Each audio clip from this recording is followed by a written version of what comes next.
Ian Blackford never wastes his moment in the sun. Debauchery? I mean, it wasn't some sort of Roman orgy, for heaven's sake. I'm sure he used that word so that we would discuss it. I think you're right. Technically, it's the right word.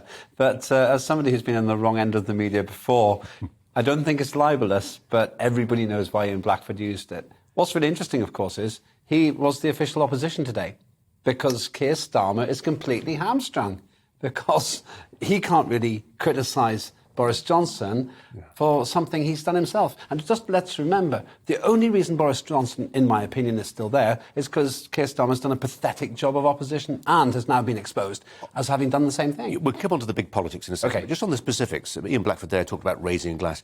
Prime Minister, when he addressed journalists from Downing Street earlier, said, look, part of, and this seemed to be a newish line, part of being a leader is when people leave your service, you say thank you.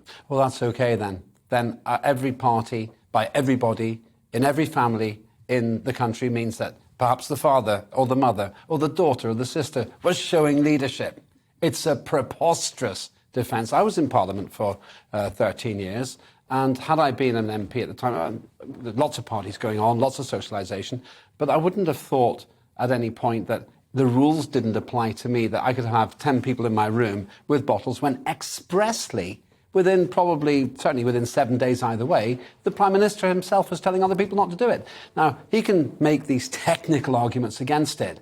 How many people watching really believe it? Now, a lot of people don't care. That's true. You've just made that point at the beginning. But a lot of people do. My mother died in July last year. She didn't die of COVID, but I didn't see her for a year and a half because I was observing these rules, and he wasn't. Were the rules themselves at fault?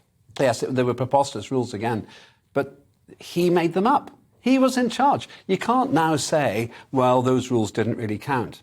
If somebody else, if a former Prime Minister had just come in at that point, then maybe he had a defence. But he's the man who made this Churchillian speech, which at the time I was quite impressed with, saying things are going to be different. I'm not going to lie. It's going to be tough. And what people don't like is the nasty party attitude that they got away from. Now, I'm not involved in party politics. I'm not trying to score a point against the Conservatives. What I'm interested in here, though, is the fact that Boris Johnson has broken so many etiquettes, so many rules, that would have had another Prime Minister out. And he's still floating. There's a definite strain amongst our emails today saying, do you know how this looks from the outside? It looks petty and punctilious. And I know, and I don't want you to recite endlessly. I know it's necessary. And every politician who comes on says, well, I lost, and we get all that. We've all got stories about that. We all tried our best. And a lot of us actually didn't observe the rules. But from the outside, Britain looks strangely punctilious. There's a bit of it that likes that. I like the fact we're just so wedded to the rules that our bar for wrongdoing is so low. That's rather brilliant. But I think it looks really odd from the outside.